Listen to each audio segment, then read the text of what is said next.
I forgot to play the Badlands intro. Yep. I just noticed that. Yeah, I just realized it about 5 seconds in. What's up, everybody? Welcome to Alphas Make Sandwiches. We have an absolutely packed and super great show for you today. What's up, Christy and Jackie? Not much. Just watched Y-Chrome, so I'm ready to go today. Yeah, that'll do it.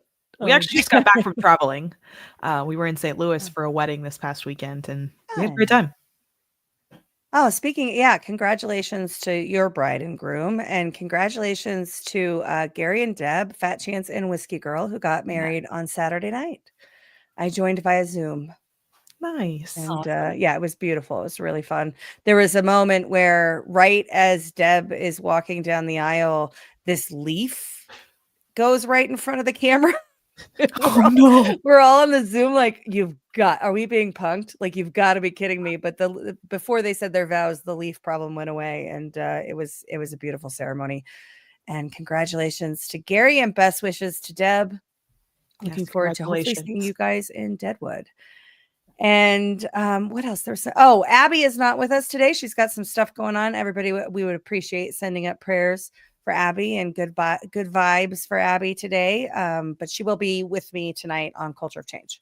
So we're just missing her today. We have two panelists joining us today. One of them is having computer issues and said she'll be joining as soon as she can.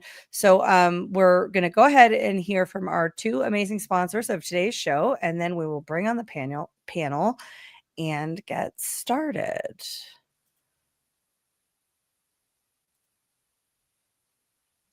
Oh, hold on a second.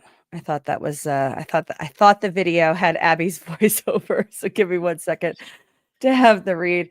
Did you know that Bitcoin is now a top 5 global asset? Now's the time to buy, and River's here to help. Prepare to maximize your Bitcoin returns without the emotion. Introducing River AI, a Bitcoin advisor at your fingertips. Stop trying to time the market. Do it with confidence. At River, you get 0 fee recurring buys, 3.8% Bitcoin interest on cash, US-based support, business accounts, and so much more. Don't forget about Bitcoin interest on cash, which can accelerate your business growth too. Businesses can now earn 3.8% interest on cash paid in Bitcoin. That's more money to fuel your next big move. It's also a way higher percentage than you can get on most savings assets. Get started at badlandsmedia.tv/river. Move your cash to River today and start earning a real interest rate with Bitcoin. The future is now. That's badlandsmedia.tv/river. And our second sponsor is Safe Streets. Now's the perfect time to secure your home and your loved ones. Get a free ADT Smart Home Security System valued at $1,200 from ADT authorized provider Safe Streets. Plus, get a Google Nest doorbell camera at no cost and a $200 Visa gift card from Safe Streets, the most trusted name in home security with more than 106,000 4.9-star Trustpilot reviews. Visit getsafestreets.com/badlands or call 925-529-6541. That's 925-529-6541 to speak to a representative today. $99 customer installation charge and purchase of new monitoring service required for the termination fee apply. All right. So with that, sorry, I just got breaking news on my phone. Somebody just sent me breaking news. Supreme Court allows President Trump to move ahead with ending protected legal status for hundreds of thousands of migrants. Ketanji Brown Jackson was the only Supreme Court justice to rule against the Trump administration. So I look forward to reading that decision. Christy, for like the first 20 minutes of Badlands Daily last Tuesday, I was sitting in for Ghost while he was out of town, and for like the first 20 minutes it said Christy Lupo when you should have seen my face when the thing was ending. I'm sitting here like frantically typing, like changing the name. I'm like, oh my god, I gotta get it right before it shows up. I've got to change it. Yeah, no, it was hilarious.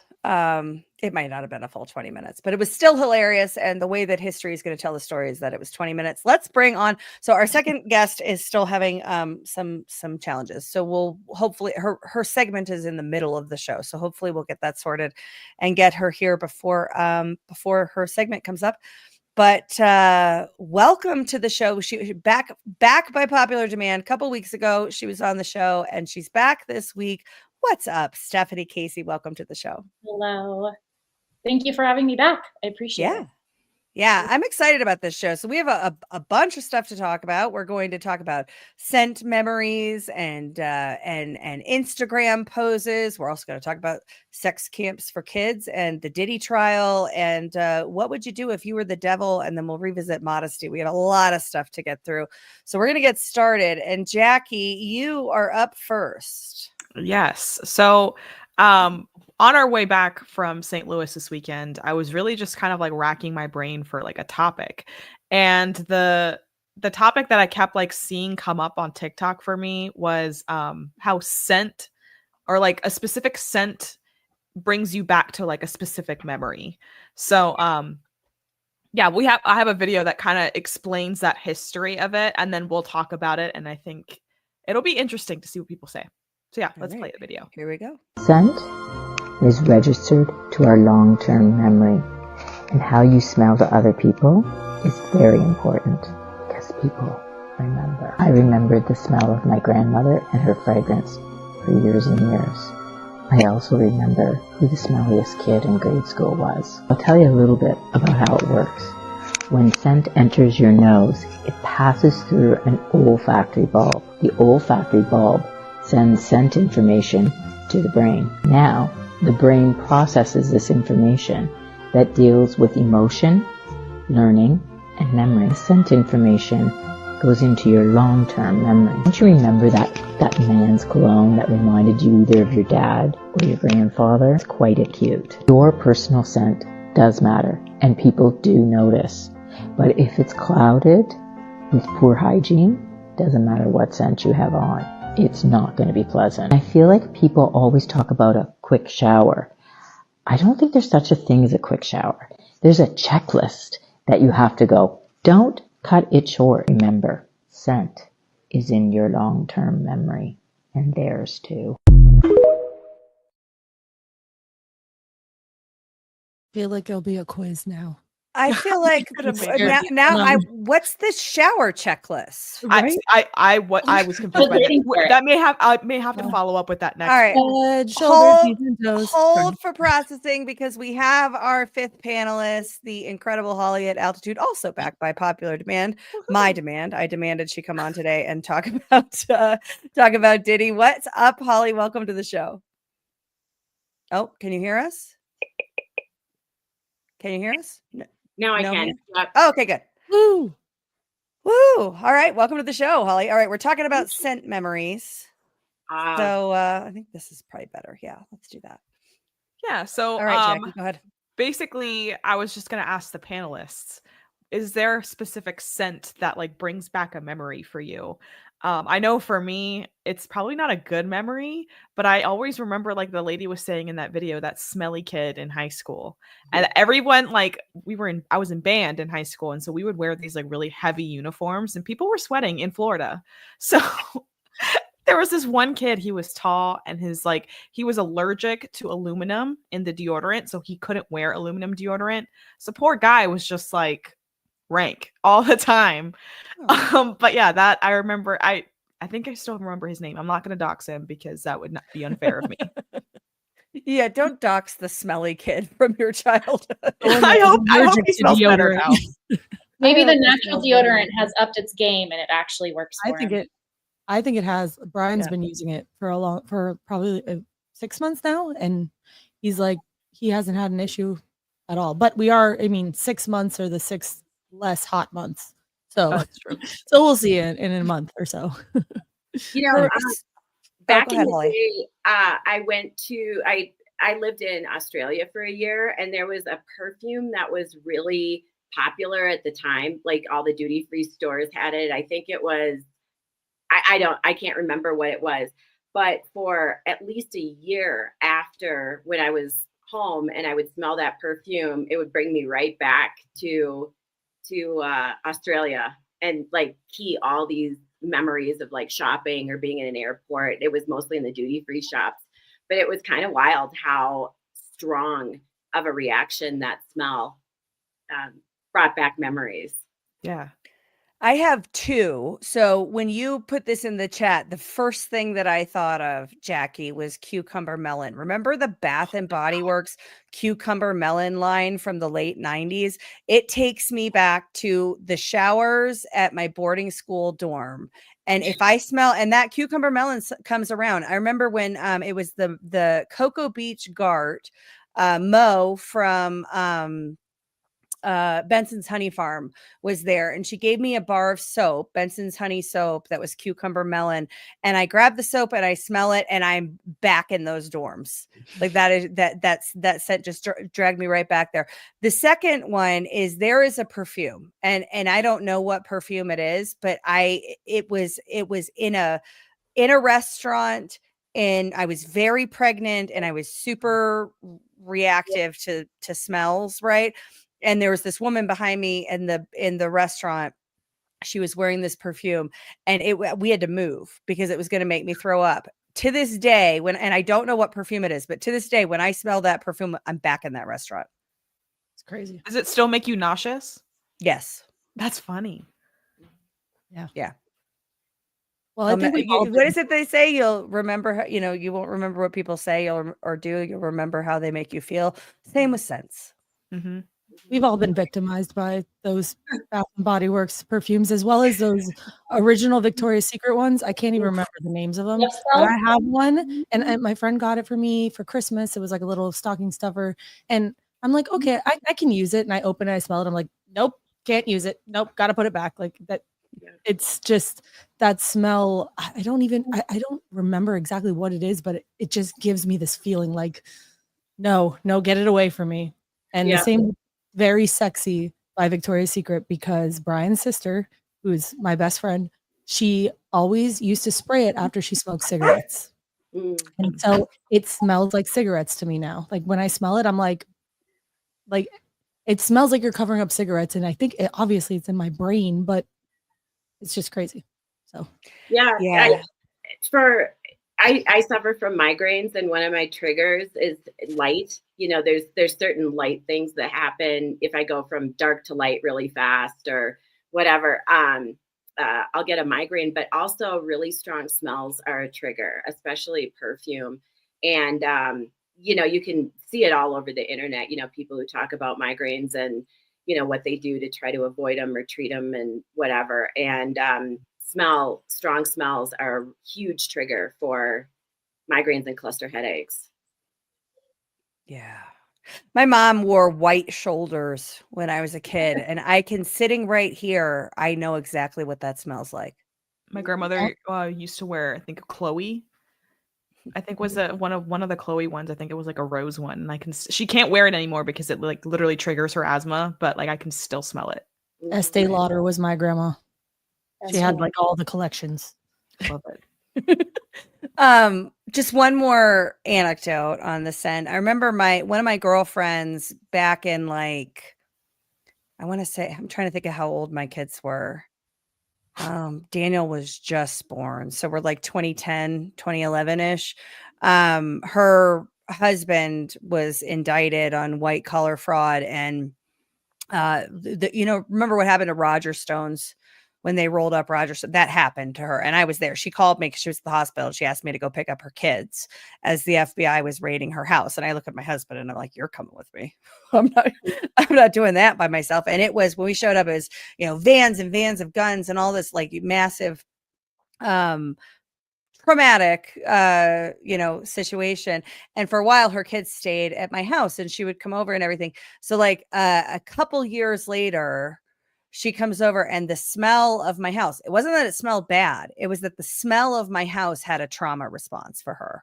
It was like triggering in her brain because it brought her back into that very traumatic season. Yeah. The only thing I was going to input was that I have like a trauma trigger to to scents that I can't think of off the top of my head, but some of that would be from pregnancy, right? A scent that would really just make me nauseous I come across, I'm like, oh, and it could just be something like, it's not bacon, but something like bacon, that I was in food service. It's never bacon. It's never going to be bacon.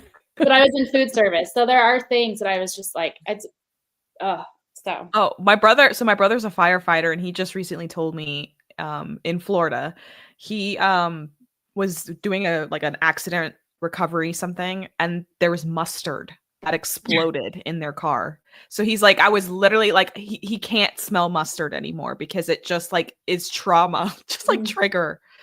I feel so badly for him, but I like to make fun of him because he's my brother. So I love mustard. That sounds like a horrible one. Didn't he That's say he it's couldn't close get to it out? bacon.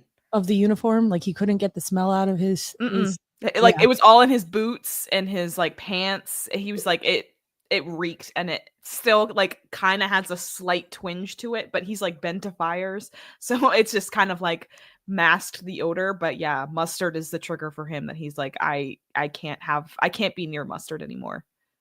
How sad. It's a tragedy. That's a tragic story. It is. I think ketchup is the devil, but I'm a big fan of mustard. I'm the opposite. I'm a big fan of ketchup. Mustard, I could tolerate, but ketchup. I do like ketchup, but barbecue sauce and everything. Barbecue sauce over everything for me. Anyways, Brian and I used to have a fight about it. Who liked barbecue sauce more? But another thing with the smell is like so have you guys noticed any of your smells changing after if you've had COVID? mhm. So like Oh yeah. this kind of calls back to what the guys were talking about earlier when Cam said he had to pull all that rotten meat out of a fridge. So I had lost my sense of smell and all this stuff. So I had went to the grocery store. This was obviously I didn't have COVID, whatever. Anyways. Oh my God, you super spreader. not- How I know, I dare know. you? I'm calling. I didn't put on a out- mask. We're not judging you. No, I know. So no, I had gone to the grocery store. I tried to get everything out of the car, went in the house, whatever, got back in the car, out of the car for like a week and a half. And then finally, like I started smelling something weird and I couldn't figure out what it was. I thought it was like, mold, or because I had a Jeep Wrangler. So sometimes like water would get in or under the mats or whatever. So I go in the car to clean it out. And under the back seat, there was 2 pounds of meat, raw meat, like ground turkey and something else. But it was like when Brian smelled it, he's like, how could you not smell this at all? And I'm like, I don't know. It's just insane. So still like bad smells, I can't smell correctly, but I've like learned what it should smell like in my brain. But it's crazy that like I had literal rotting meat in my car and I could not smell it. It's super nasty. Yeah, it was not ideal. On the COVID thing, and this is so off topic, and we could get back on the rails after, but I really want to tell a story. Matt and I, my husband Matt and I we got pretty drunk when we had COVID because we were like really just amazed by the fact that we couldn't taste fireball shots. It was like a little bit of a warming in the throat, but you couldn't like taste anything or anything. So we drank a lot of them because it was, interesting. Where else were you going? Yeah, nowhere. like We had experiment. COVID. We couldn't go anywhere. Unless you're We me, had- you go to the grocery store. Right. We had our hot water heater go out, and this was before really symptoms. So we didn't realize that we had COVID, my husband and I. And the repair guy showed up and he asked us what that smell was. And I was like, well, this is kind of without without context. And I said, no, I don't know what you're talking about. He said, it smells like a dead, like rotting flesh.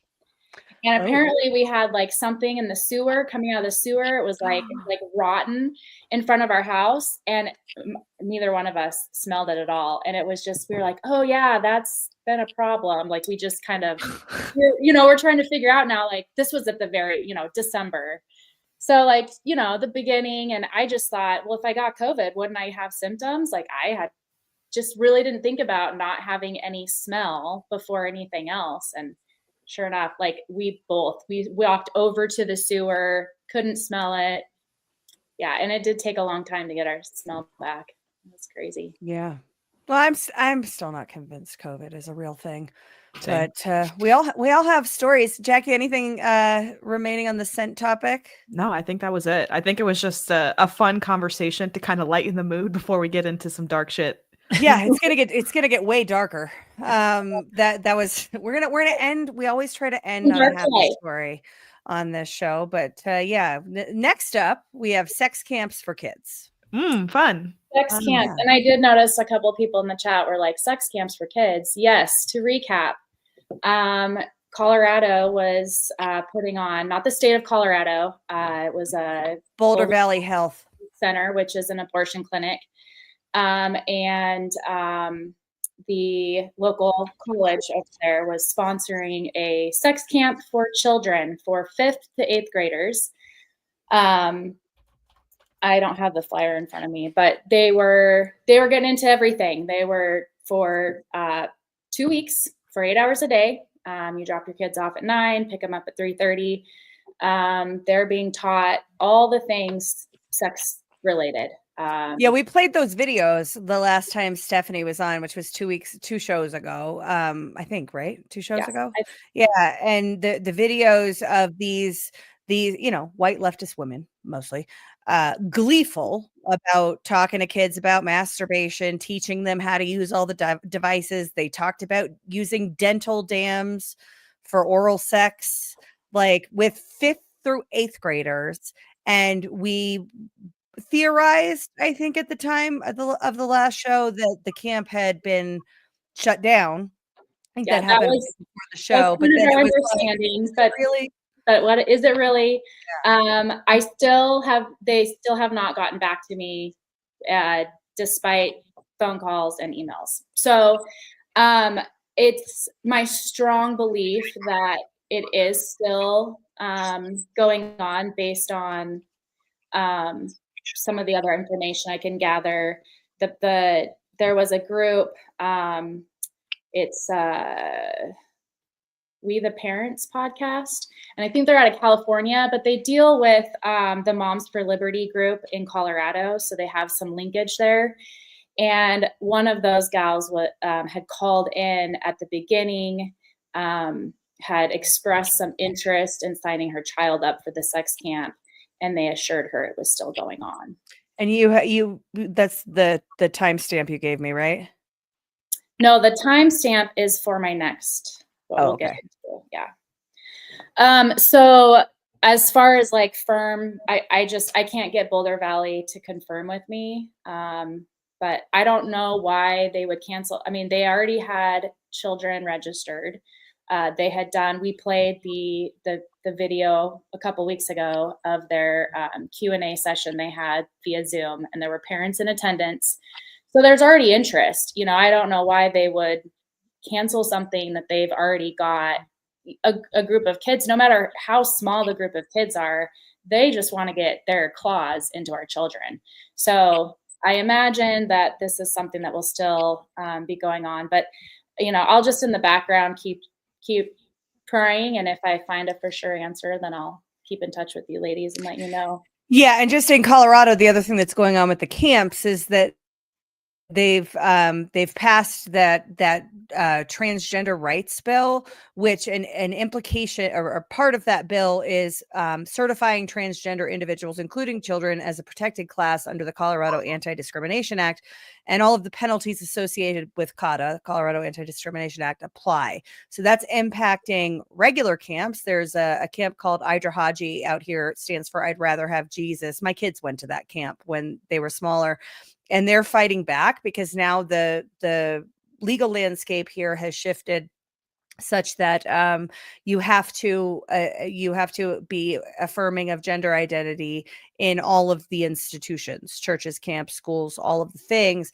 And so, Idrahaji, they sleep in teepees, and they have girls' facilities and boys' facilities, and now that's bigotry under Colorado law. So there's a lawsuit now about that. But interesting that their separate sex camp got shut down, but also this ideology is being pushed through regular camps. Yeah and I just wanted to make a comment, not to be the bad guy in the chat, but there was a comment last time we were talking about this, as far as like parents not educating their kids, or this is because parents don't educate their kids. And I just go back to parental discretion. Like, so it's the government's priority, or they get to have the discretion on when and how our kids are educated about sex. I just think that excuse just like opens the door to parents handing over their not only their rights but their obligations. You know, it's I don't know. It's I not think it's a I think that's a dodge. I think that's the narrative, the talking point of the people that want to have access to children is, well, parents aren't educating their children about sex and sexually transmitted disease and protection, so we need to teach them about it. But at this camp, they're not just teaching them about condoms and birth control or abstinence, right? They're teaching them how to masturbate. They're teaching them how to engage in oral sex. Fifth through eighth graders. That is a narrative shield to say, well, parents aren't doing this, so we need to do it, when what they're talking about doing is grooming children. These people want to have sex with children. That is my opinion. And I think the evidence that supports it is all over the place. They want access to children. Anytime an emergency happens, anytime COVID emergency, the civil rights transgender issue now, anytime there's something, the activists on the left go right for the kids. They wanted to take people's kids away for not masking them properly or getting them vaccinated. They always go for the kids because getting access to the kids is their goal. Yep. Well, they use like under the guise of like, well, it's safer if they know how to do it instead of if they do it without consulting with somebody. And it's kind of like, is that your job? Like, is that really your job? No, exactly. And is it safer based on what? So what does the research show? Because I would venture to say that research does not support it being safer for. Well, research can say whatever you want it to. Yeah, that's true. That's true. Nowadays, science. Well, I don't believe in science. Nowadays, and this is all science. It's all social science. Yes. It's all gender theory, power structures theories. It's all social science, not quantitative, repeatable, sustainable science. Right. Yeah. My sister lives in Boulder, and she was right on the whole sex camp issue, with the community there. And, we're happy that this sex camp was shut down, but there's still a lot of outstanding questions as who was behind this, because it was scheduled to take place at CU, at the university. And so I'm wondering was CU a part of it, and what leaders or departments were advocating for the sex camp, and then what NGOs and outside organizations who have definitely taken hold of CU. There's like, I don't know, 3 or 4 of the LGBTQ groups that have members who are both in those organizations and in administrative leadership positions within the university. And we know that there's a clinic now that I think you mentioned it, Stephanie, that was putting this on, but there's some connection here with the university and with the education system. And it's unclear who's behind this. And I think, it was a victory to have the camps canceled, but we need to get to the root of who's behind it, who's funding it, and who's promoting this type of work, because we've got to stop it from even starting. They're already emboldened to bring up the idea of a sex camp for children is a good idea. Right. Yeah. And the, one of the most egregious, not to make it all about Colorado, but ground fucking zero. One of the most egregious and there's so many of the cases of people in the school system grooming kids, and then those kids ending up with the people in the school system, whether in a romantic relationship or as a, alternative homing on the crash couch of public officials. This happens all the time in Colorado, but in the case of Joanne Smotherman, there is a minor autistic girl whose mother is fighting cancer. and she's going through the diagnostics of, you know, autism and ADHD and all of that testing and processing. But at the same time, there's a cancer battle going on at home. So kind of divided focus on the part of the parents, right? This vulnerable child is in school, and her math teacher decides to, you know, take an interest in her. Her math teacher also happens to be married to Vivian Smotherman, who is a transgender, in my opinion, not pulling it off, female, that ran for Colorado Senate and failed, you know, lost. So this math teacher takes an interest in the kid. They start spending more time together. All of a sudden, the autistic child identifies as a boy, runs away from home, gets brought back, goes into a facility on a hold, comes out of the facility, runs away again to the teacher's house, and is now living at the teacher's house, identifying as a boy. The parents go to pick them up to, you know, I want my kid back. I'm going to take my kid out of this environment. And it's like a remote farm with a bunch of misfit toy kids. You know, they're like collecting kids out there kind of thing. And the Durango police say, sorry, there's nothing we can do. And that's one of many stories of people in position, adults in positions of trust, trusted adults within the systems meant to protect children, examples of them grooming the children and effectively taking them away from their kids. I think that's what a lot of this law stuff was this session, was making what they've done retroactively legal. Yeah. Yeah, absolutely. Because, so segue, we can play this clip in a second, but so I just listened to a podcast this weekend. Ashley is a teacher in Wyoming. Well, was a teacher in Wyoming. And she has been caught up, and her daughter and her have become a victim of this policy procedural change to respect how a child wants to be identified. So in school in Colorado, this is policy procedure. This is happening in Wyoming, as we'll hear in a second. Wyoming is a pretty red state, as we would look at Wyoming and not think that this kind of stuff would be happening in our schools. So I just wanted to bring it to light, because this isn't just a Colorado thing. This isn't a California, Colorado thing. This is happening in our red states too.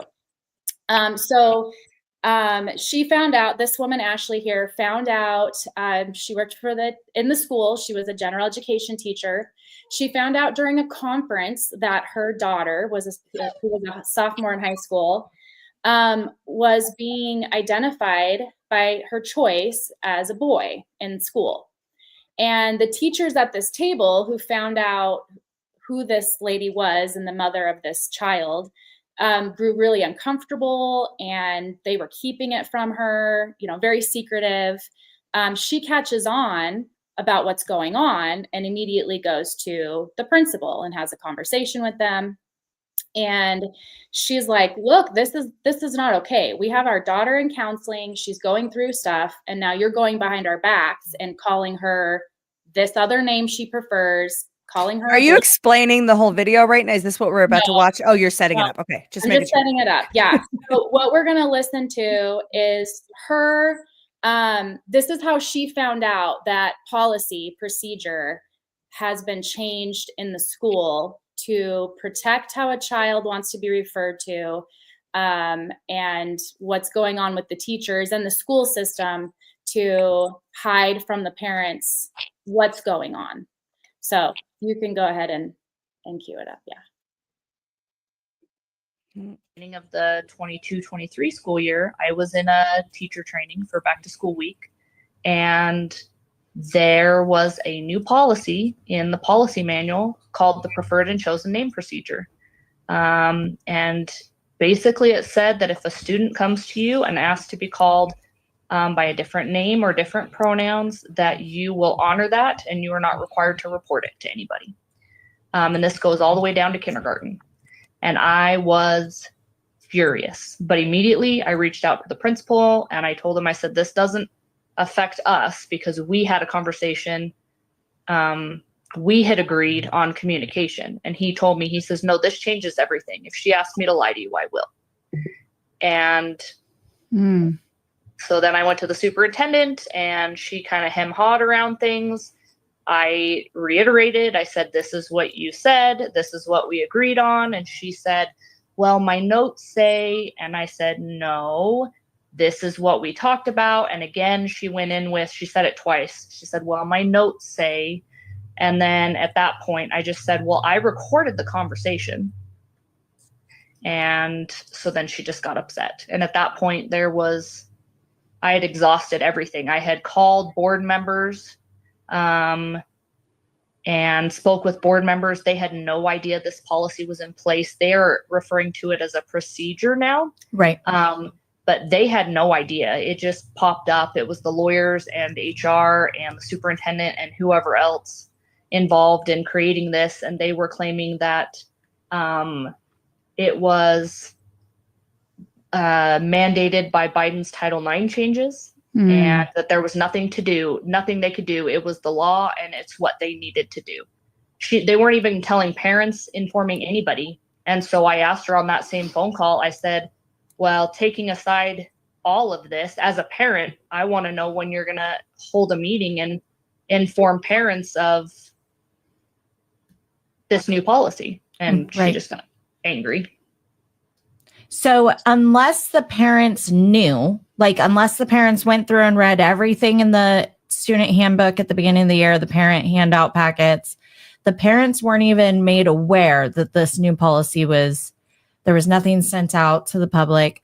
So that's what's so dangerous. And that's why it's so important. And we harp all the time that we need school board members who are going to ask questions, get involved, read the fine print, because you have organizations throughout every county, every state, the entire country that have their own agenda, and they put these policies in, and then they hand it out to the entirety of your state and say, these are just the new policies for this school year. Everybody should just adopt them. And in California, we have the California School Board Association, and they say, these are the policies that everybody put together. We have a team that goes over it. It's great. You can. Just so you know, this is true across every single domain. The professional associations and other professional, like credentialing organizations, licensing boards, when we get into Holly's section, we're going to talk about Diddy and the handler network, right? Like the glue of kind of professionals that tie the whole thing together. What they're describing about there's the California School Board Association, and they put together guidance, and the lobbyists contribute to the guidance, and then the guidance is rolled out to the school boards. That is the public-private partnership model of how they control the world.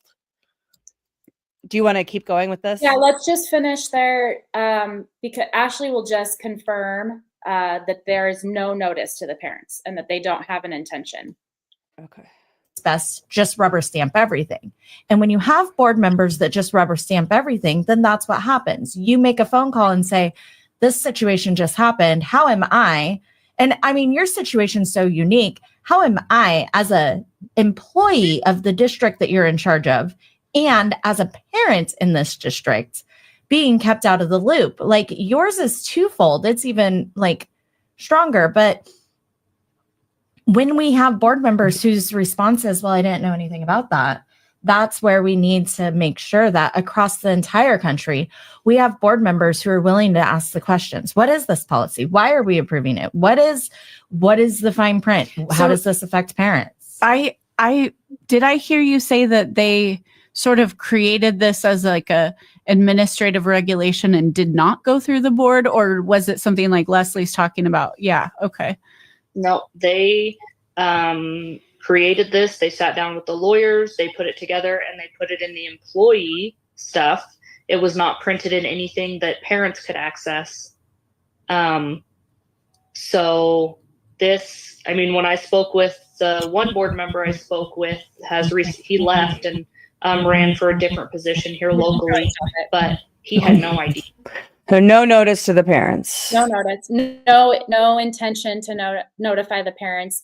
And so then when I have these conversations with parents, they look at me like I have a third eye, this isn't happening in my child's school. I know my teachers, that they're great. Well, I do jujitsu with a woman who was a public school teacher in California, and during COVID, while they were doing in-person training, she started hearing what her co-workers, the other teachers she teaches with, were teaching her children, her own children, like we've heard a million times, right? And she's like, how could you say this? How can you teach this? How could, all the things. And so it's not just this like fringe group of people in blue states that are doing this to our children. And not only are they doing this to protect the identity, but then they're forcing the transgender ideology on them by having after school groups. Sure.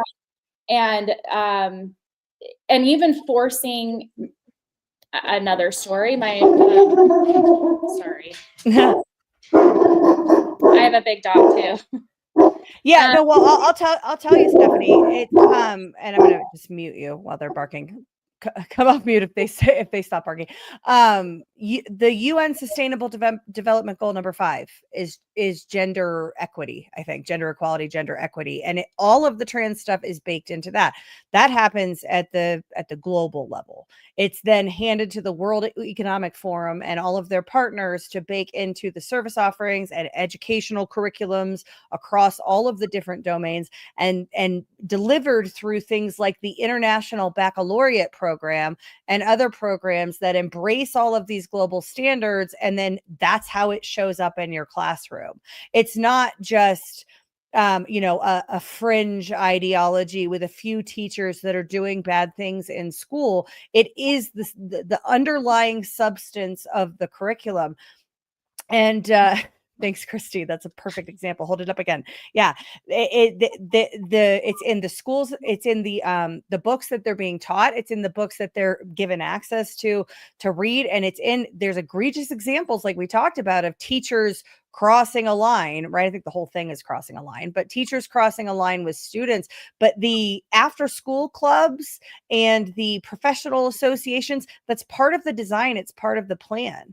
And EC in the chat says, if you're reduced to begging the school board to not groom children, you've already lost. That was kind of my initial reaction when I heard her talk about, we need school board members well, like we've been doing that cycle in Colorado for a while, right? We just need to replace the school boards, and then they'll stop grooming the children. No, they won't, because the mandate to groom the children is a global sustainable development goal that is considered good by the powers of the world, down to your county and city level. Yep. Yeah. So that's about all I had. I just find it really important to educate parents. I know that everyone's situation is different and some people have to send their kids to school, but I think it's very important that parents are so uber engaged and involved if that's where your kid is, because there is an active agenda, and to just send your kid in there to be a light in such a dark place could be sabotage. So be careful, because there's sex camps and there's transgender ideology. They're coming after your kids. Middle schools. Middle schools.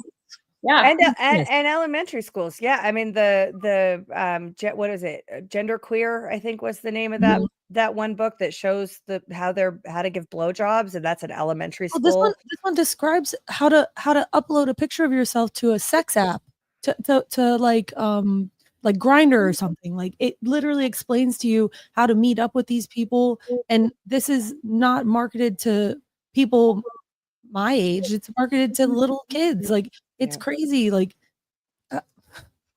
parents get shut up for bringing those kinds of things into school or into a school board meeting to present it. And yet they're just in our school libraries. And it's like so backwards. Holly, you've had a lot. Holly, you've been weighing in the chat on this. Not everybody that's watching the show is in the chat, so I want to give you an opportunity to kind of pile on being in Boulder?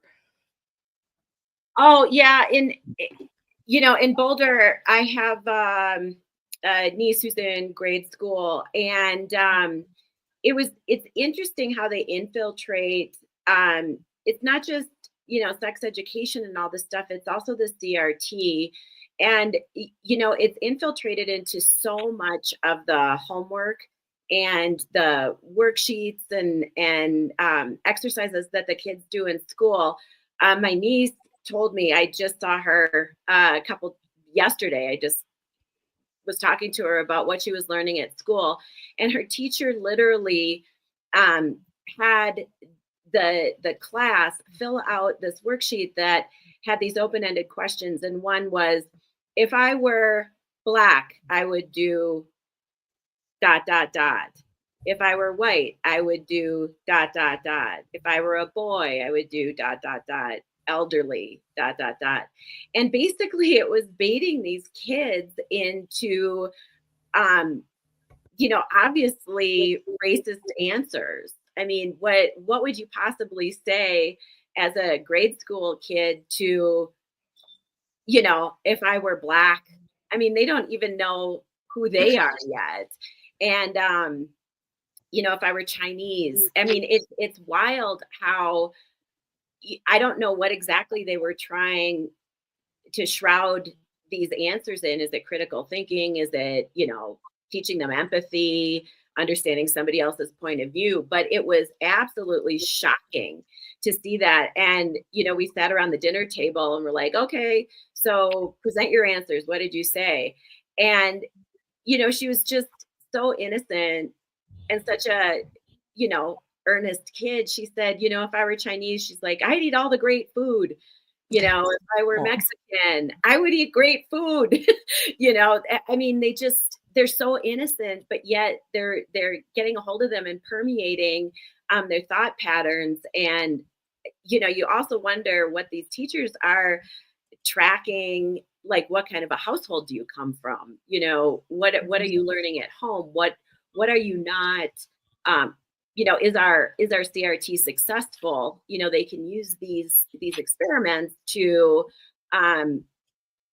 gauge whether or not the CRT is taking hold. And it's just so nefarious. Yeah. Absolutely. That's so Jackie, go ahead. wild. Yeah, that's so wild that they're just able to ask these questions and then just like document it and hold on to it and use it as a litmus test to see if that's like if their brainwashing is working.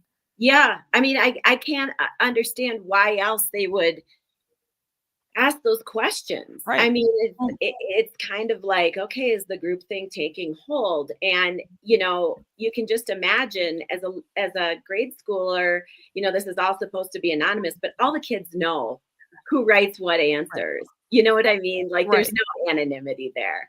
And my niece's worksheet was the first one that was put up. And she said all of the classmates were like, oh, that's you. And she's like, yeah, and she was proud of her work. I mean, she's a little kid, she's just like, yeah, that's me. This is me.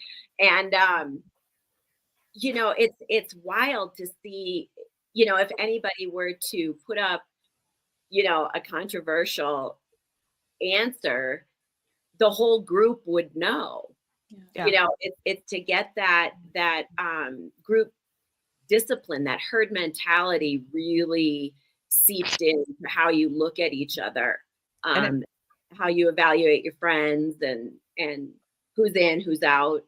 So how they do like the gifted programming and like pulling kids out for like these different like special programs. Mm-hmm. I wonder if like their answers link up to those that are being pulled for those types of programs to maybe, indoctrinate them further or like do further, I don't know, just brainwashing with those specific kids because they like weren't up to par with everyone else or, something like that.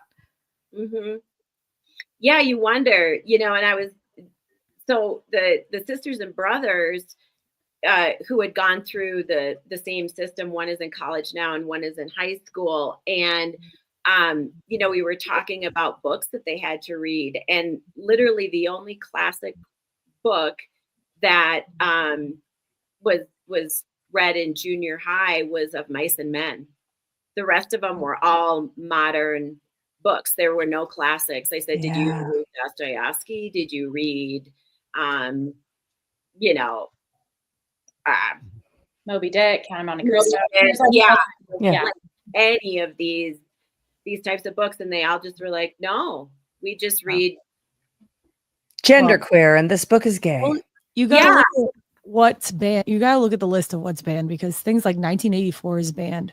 And like, you know, this book, right? This doesn't promote critical thinking or like trying to solve problems or see what could happen if something goes wrong. This is just like me kind of thing. Like, it doesn't even show you anything, but things like 1984 are controversial, or A Raisin in the Sun or whatever else are because of what they speak about, when it's really stuff about our history or ways that we can, you know, change the course of our lives personally, or, you know, the lives of other people around us. And then they're like forcing stuff like this down your throat. I will say that thing about with the, you know, what would I do if I was Black or white or whatever? I would really like to see the worksheet to see the premise of the question, because I feel like you could use that in a context that isn't pushing that. I mean, I didn't see it, but you like, and also think about like when you answer, if I were an elderly person, like that, none of the answers are like offensive, I guess. But then once you start talking about color, it's just, it's just crazy to me. Like, I don't. And it kind of, it, you know, that question about the elderly, I think was meant to disguise a little bit the agenda, you know, because it's a neutral question. And kind of, I mean, like, what is it like what do I think I'm going to do when I'm going to be old? And my niece's answer was so funny. She's like, I'm going to bake cookies and ride my horse. I mean, that's the level of, you know, innocence that we're dealing with. And I thought that was especially poignant. But you know, going back to the book thing, especially what you were talking about, Christy, my nephew told me in junior high that he had to read this book about these two kids who knew that they were going to die. Now, this was in junior high. Knew that they were going to die. So what did they do? They decided to try being gay. I mean, we died laughing. We're like, what? It's kind of like, if I'm a teenager and I have a YOLO moment, what am I going to do? I'll try being gay. It was the weirdest premise of the book. And I said, no, that can't be what it was. And they were all laughing. They were like, yep, that's what it was. And I said, well, did it change your mind? That, you know, did you believe it? And he's like, oh no, the whole class was like, what is this? Isn't that how that country song goes? Live like you were dying. Isn't that one of the things he does? No, I'm just kidding. I'm totally kidding. Why is everything so gay? Yeah. I was like, well, what did you do? Like, I'm not gay. And I tried being gay. Anyways, sorry. All right. Well, speaking of being gay, it's going to get even weirder now because Holly is up. And we're going to talk about Diddy. And I appreciate the long tail of this conversation because I had to get everything all pulled up and set to the right timestamps. So, Holly, I think I have everything that you sent over. You need to mentally prepare. So, and mentally prepare. Right. So we know, you know, the Diddy trial is going on. And most of the coverage and what people are looking at are the salacious details of the, you know, sex part of it. And, you know, we should probably ratchet back to what are the charges that Diddy is being charged on. And I'll give just a quick overview because this will become more important later. But he's charged with racketeering conspiracy, which means illegal activities for profit disguised as legitimate business, maximum sentence, life in prison.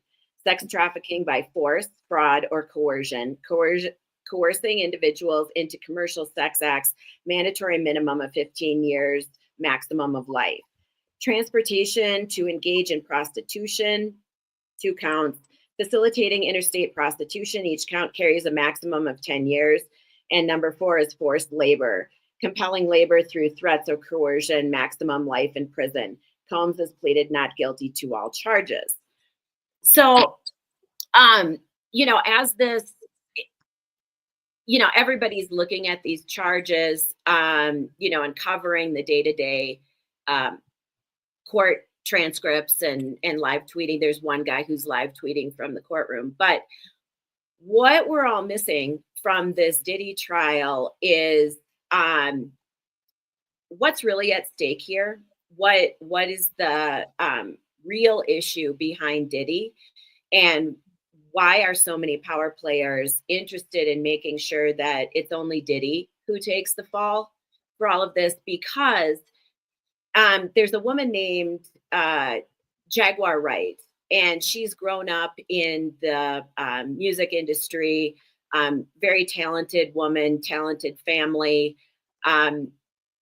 And she was a background singer at one point for Jay-Z. So she knows the whole racket. She understands the music industry like nobody else's business. And she's been talking about, the corruption and really the big story about what the music industry is all about and why it needs to be cleaned out, dismantled, and destroyed. At least the current power structures. So it turns out, I was following her and her journey, exposing all of this. And I kept thinking, wow, this sure is, and this is before the case. This is even before Diddy's home got raided by the FBI. I said, gosh, this sure sounds like parallel structure to Epstein, and the whole Epstein case. And I think, once news really started breaking into the mainstream about Diddy getting investigated by the FBI and eventually indicted, everybody kind of blew it off, or I guess not necessarily blew it off, but just gave it a quick headline that, Diddy is the Black Epstein, right? And we all kind of shook our heads like, yep, okay, here we go. But what is the bigger story here? First of all, if we look at the Southern District of New York, where this case is being tried and who's trying it, let's go through a little history. Maureen Comey, James Comey's daughter, was assigned initially to the Epstein case. It was a huge case for her to get assigned to at her point in her career. But she was not a super seasoned lawyer. She's not bad. She's not a total rookie, but I mean, that was a huge case. Turns out we know what happened. Epstein killed himself before the trial actually happened. So then Allegedly. So then Maureen Comey gets assigned to the Ghislaine Maxwell case. And what happened is she prosecuted that case. Maxwell went to jail. But the more important thing is not a single client of Epstein or a single abuser or anybody who was involved in the whole trafficking and abuse part of the network was ever named in the Maxwell case. Yep. So so Maxwell somehow goes to jail for sex trafficking, but to no one. Mm-hmm. All right. So then, surprise, surprise, guess who is prosecuting the Diddy case? Maureen Comey. Mm-hmm. Maureen Comey. So how is that possible? I mean, I find it absolutely wild. So Maureen Comey is, now we have to overlay when Pam Bondi gets in as AG, and they have the whole debacle of requesting all of the Epstein files from SDNY. We had the, fizzle out of the 200 pages of known documents that SDNY turned over to Bondi. But yet it took, a lot of muscle to go in and get the terabytes of information from the Epstein case turned over. Now that was all in Maureen Comey's control, because if she was preparing for that Epstein case, she would have known every piece of evidence. Her team would have, she had control of all of that evidence. I think that's really interesting. So yeah, well, yeah. Are you getting to the Trump shooter? Because I think that's a really, I have that teed up if you wanted to. Yeah. Okay. So now here's where things. So I've laid the foundation. So now that as this case has been going on at trial, because of the charges that Maureen Comey decided to prosecute Diddy on, it's really narrowed who can testify and what topics the witnesses can talk about. And it's really centering around Diddy's relationship with this woman named Cassie Ventura. She was his long-term girlfriend, 10 years. Horribly abused, trafficked, the whole thing. But they're really kind of trying to keep it to what did she see? What did she go through to prove the racketeering charges, especially in the prostitution? But there are some witnesses coming up who were they were prostitutes or escorts that were brought into this Diddy Cassie relationship. Freak offs. Yeah. And the freak offs are always with just a few people. There's no mention so far of any of the big parties, the white parties, the layered. And we all kind of know about this is that, parties started off innocent and then they kind of devolved into the debauchery, but not everybody was a part of it. If you went to a white party, you weren't necessarily privy to everything that went on hours and hours later after you left. But why don't we play this tape of this guy named Jonathan Oddie? He was the guy who in, I believe, 2018 went into Trump Doral and shot it up. And once he was deposed, and not necessarily, I guess it was a deposition, but the law enforcement Interrogation, it looks like. He's being interrogated, after his arrest. Yeah. Yeah. So in 2018, this was a while ago. Let's roll the tape and see what he says. Okay.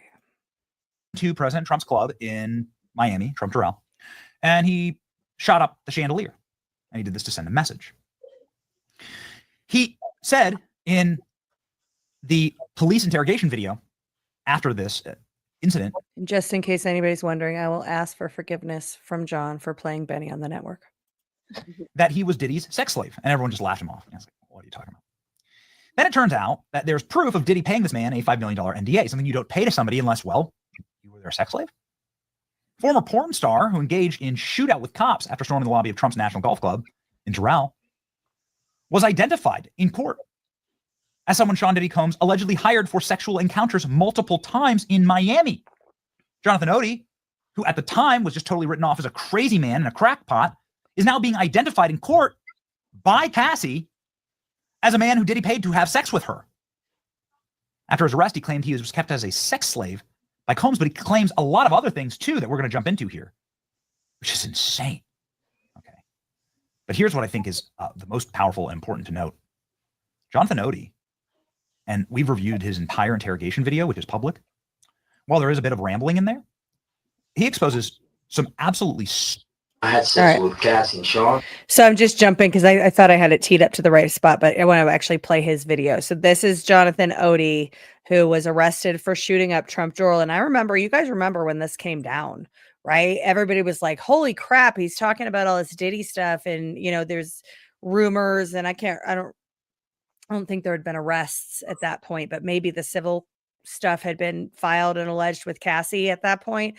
But people did write him off. Yeah, it hadn't even. So people wrote him off as a crazy person, but he was talking about this Diddy stuff. Listen to what he says.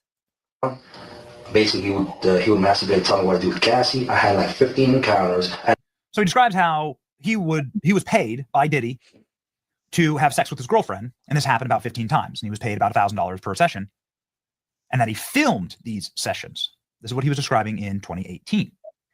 This, again, is Jonathan Odie. He's like an adult male porn star and also like a Chippendales dancer is what he did as like for his career. All right. Then he shoots at the Trump Hotel, and then he walks in. And Obviously, back in the day, he was better looking than he is now. I would hope because he looks Yeah. like him. And you took the words out of my mouth. Yeah, but think about this.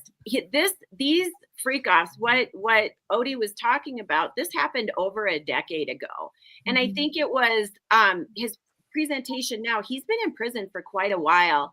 And he's obviously, you're not keeping a six pack and, looking like a Chippendales dancer in prison. And I think that contributed to him being completely disregarded as a crazy person, right? Look at him. They're like, no way Diddy and Cassie would have sex with that guy. But he did not look like that during the tape. So, and Jaguar Wright started talking about this, like, hey, this is actually real. These guys are perverts. There's all this sort of stuff going on. And she starts talking about the corruption of the music industry.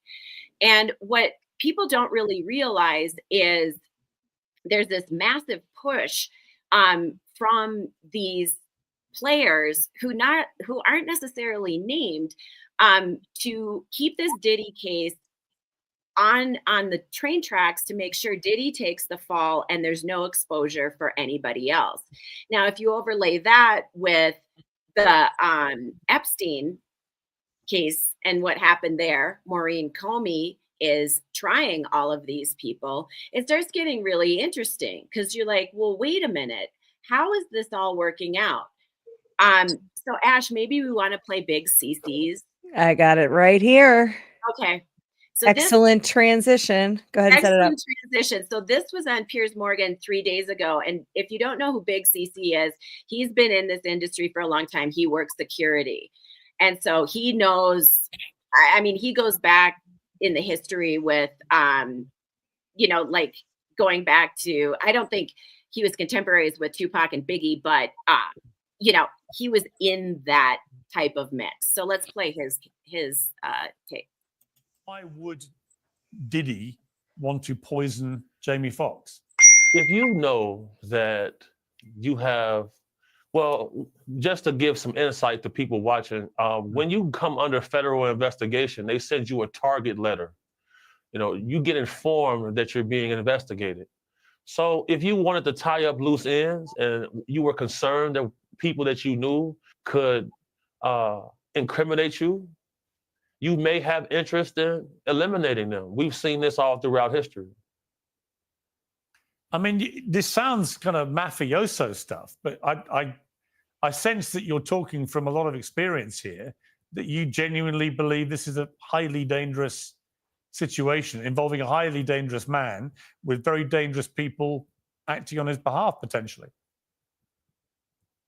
Oh, yeah, I'm definitely speaking from experience. This is definitely a highly dangerous situation because this guy was the middleman. He was the party guy. He was the person who lined up the parties and festivities for a lot of guys a lot more wealthy and affluent than him. So, I'm a person who believes that the Epstein's list is very similar to Diddy's list. I'm a believer in that. And, whenever it comes to protecting women and children, I'm going to be fierce. Big ups to my sponsor, Stallion Gear, for putting up funds to help us go out and help people. I want to salute Michael Franzese. Right. So now Big CC gave us the clues. Diddy was not the ringleader of all of this. He was the middleman. And what was his function? Well, he was a party promoter. He was in the entertainment industry and all this stuff. There's a big history behind that. But what was his real function? And it really was to start networking and controlling all of these musical artists because it was partially for money, obviously. But think about how much music and the arts influence culture. just across the board. It doesn't even, acting, music, painting, sculpting, it really is a huge cultural influence. And I believe that, that there was a big control over the music industry, but it was mostly for money back in the day. These business managers saw these artists as products. And how do you, if you make a true product, you can control it, right? Decide how much you manufacture it for, how much you're going to charge for it. You compete in the market. But when the product is an artist, is a person, and you want to control it and continue to make money off of that product, you have to, they maligned how that worked. And, so for a long time, and we know this through Prince and many other artists, they were saying, look, these music industry folks and these record labels are basically enslaving artists who have a function of, producing their art, but there's a deeper function that they can control and influence culture. So if you think about it, it was like the mob. There were, Clive Davis is a name that will start coming up, but I think part of this Diddy, the way they're charging this Diddy case, is to make sure folks like Clive Davis stay out of the prosecution, and folks like Jay-Z, who are part of this network and the real power players, and I don't even know if they're the true power players. Can I just make a point? Because when you and I were talking about this earlier today, I didn't even think about this. But speaking of Jay-Z, Trump is going after Beyonce either yesterday or today, and the Kamala Harris basically purchasing Beyonce's endorsement. It's interesting that these, we're hearing from Pam Bondi and SDNY that, the Epstein stuff is being gone through and being redacted and protecting victims at the same time that in the SDNY, the Diddy case is going on. And, stories from 2018 are now being confirmed as having validity to them because Cassie is confirming them under oath. And then you have, Trump's statements where he keeps talking about crimes of the century, Hillary Clinton's body count, Obama needs to face tribunals. Like, is it happening, you guys? Is it happening? Fingers crossed. I think it is. I think it is happening. And, it all of this control started off with money. And then it started morphing into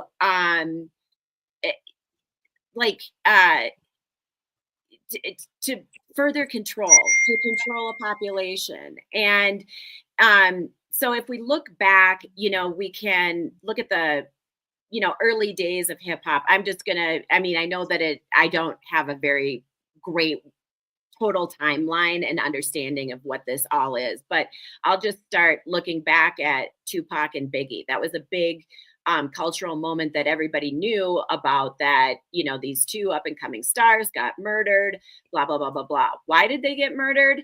There wasn't an East Coast, West Coast beef. I mean, there might have been. That was the cover story. But what those two were doing is they were trying to redefine and overtake the music industry and revamp it, kind of clear out all of the corruption. And that was a threat to the power structure. And Diddy was a part of that somehow. I'm not saying he pulled the trigger. I don't know. But there is somebody in jail who's saying that he was involved with Diddy. So now we fast forward to basically the music industry is operating like the mob. They've got some really dirty dealings. People were Clive Davis was paying radio stations to get his music on the radio to generate more money, obviously, but also influence and raise his profile and his record label's profile in this ecosystem. So then we start looking at like the music and how it changed in the 80s. It almost mirrors, and Ash and I were talking about this earlier, like the porn industry. There was always pornography, but it was, I think Boogie Nights raised this topic of like, it used to be kind of just voyeuristic, you know, watching two people do their thing, whatever. But then it started becoming, you know, more violent, objectifying women, getting kinkier and kinkier, you know, pushing the limits.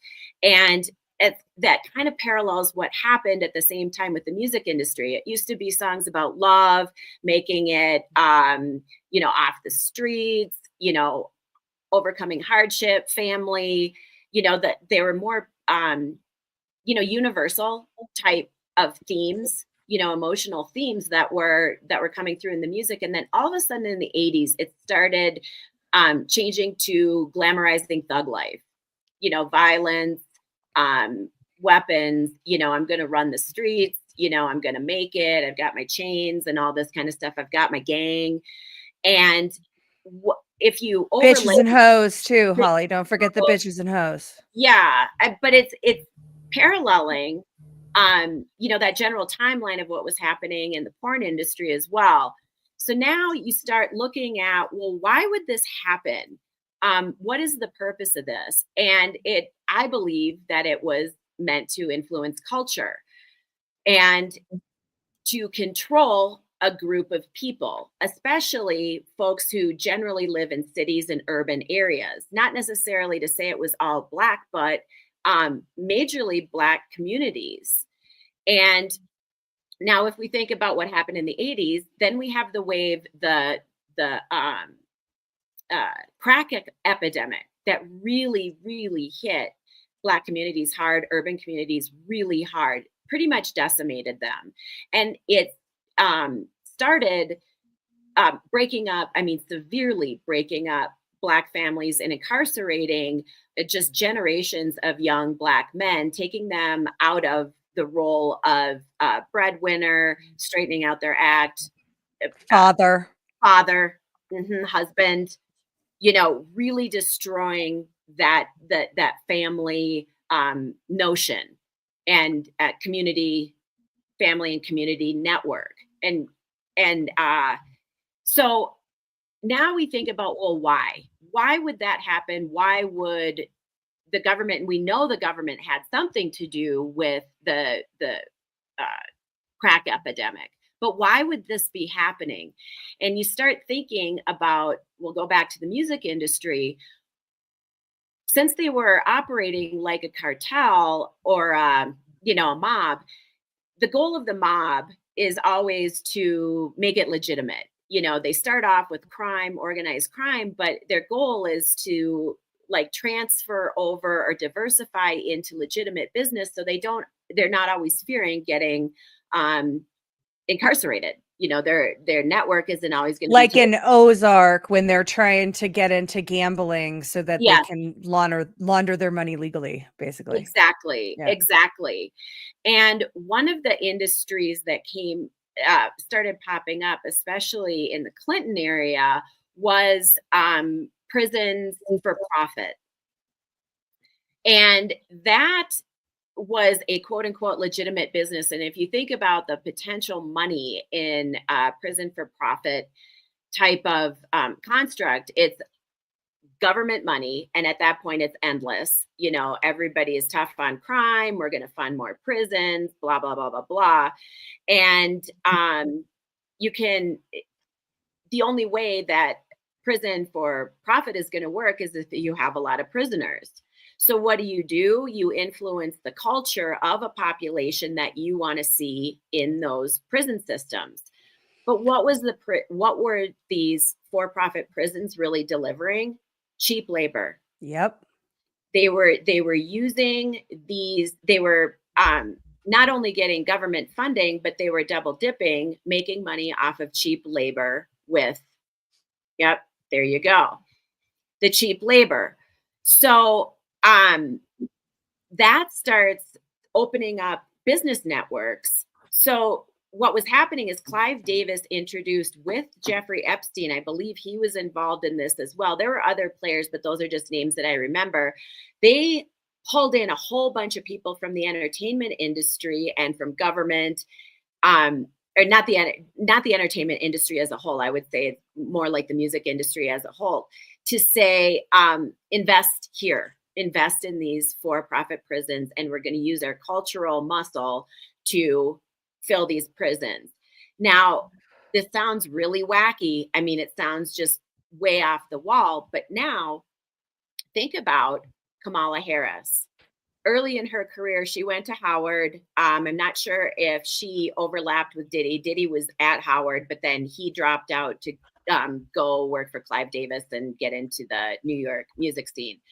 But Kamala Harris was part of that Howard community. So she pops up in LA. And I don't know if she was the AG at the time, but she was with Montel. She was with the LA music scene. She was part of that LA street culture, albeit at the height, you know, she wasn't like on the street. She was like with some of the power players. She becomes AG, and there's this huge scandal that she was overcharging African-American men, Black men. I mean, we don't know, you know, they could be Haitian, they could be Jamaican, I don't know. So she was overcharging. She was throwing loads of Black men into prison for minor drug offenses. You know, we know that was happening, but then she was keeping them in prison past their sentences. And it came out that it was for labor. Yep. So if you think about this Diddy case, I mean, I could go on and on for hours about this. So I'll wrap it up so we can maybe talk about it. But before we talk about it, I want to play. So you sent me the list of all the people. Yeah. Okay, but I have the video of Diddy reading that list. And I think it's kind of better. And I'll drop the link to the written list in the chat, but finish your point. Sorry to interrupt. Okay. So let's get to this. So now we're looking at this function of control through the music industry. And there's this cultural nexus between government, private industry. It's dirty, but it's legal. You know, a lot of it's, you know, technically legal, but it's grimy business. So now we're back to the parties and the party boys and the networking, and Diddy he's now chosen as the guy, the networking guy. He's the one who's throwing these crazy parties that everybody wants to get into. I mean, people are killing each other to be in the Hamptons at the white party. And this goes on for, you know, quite a few years. And I don't know how depraved those parties were. It could have started out innocent and then gotten, you know, the layers got added in. But now Diddy with these parties, and Epstein did the same thing too. He would gather in people from high power players from different industries, academics, show business, and put them all together. So they start having these bonds, not just socially, but like with some of the activities they were doing and this blackmail. So they're starting to build this upper echelon network of people who are involved or implicated and influencing each other, making deals, compromised. It's all a control play. And so now let's look at who Diddy pulled in to this control network. Yeah. So when this is the video of Diddy announcing his birthday list, and a lot of people, his birthday party list. And at the time, you guys will remember when this video came out, there was so many social cycles on what is this really? Who is he really naming? What is he? And it's a very interesting list. The one other thing I'll say to your point about the for-profit prisons and, you know, kind of the subversive agenda that was propagated domestically through the hip hop culture and that, you know, music and entertainment, is that this ties to Operation Gladio, which was, you know, global control and you know, money laundering to fund Black operations and regime change and things globally. But Operation Gladio, if I remember correctly from Paul Williams' book, I think it's Williams, maybe Watkins. I can't remember, but from the book Operation Gladio, it started with kind of three co-conspirators: the CIA, the Mafia, and the Vatican.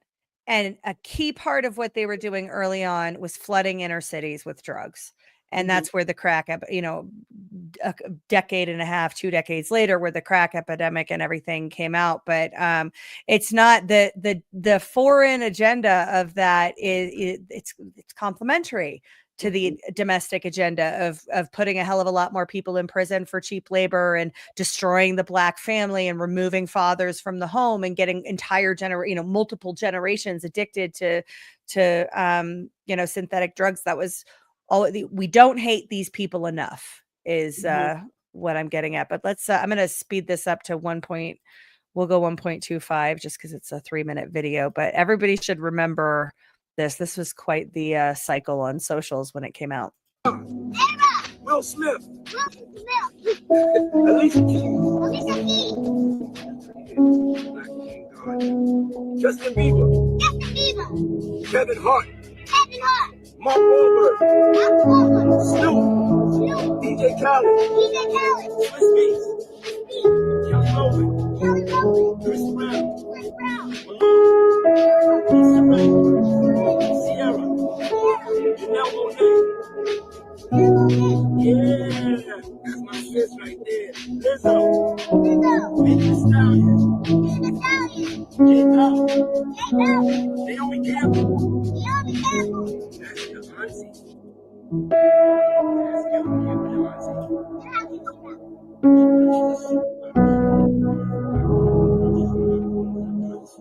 Let's get back to the list. Okay. Jessica Alba.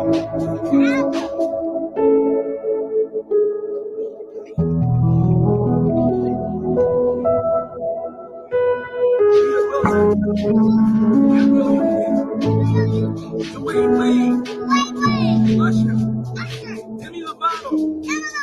Shaq and Cole family. Tracy Ellis Ross. Little Uzi Vert. Sway Lee. Rick Ross. Julian Huff. Diplo. E-Nice. Rhea. Burna Boy. The show's Surf Singer. Nicole Scherzinger. Nicole from the Pussycat Dolls. Say Nicole from the Pussycat Dolls. That's right. Karis Gold. Cara Delevingne. Montana. And a bunch of big surprises that I can't tell you. And they're so big, sometimes they get busy and they forget that they committed to answer the phone. So, but tomorrow, on my own.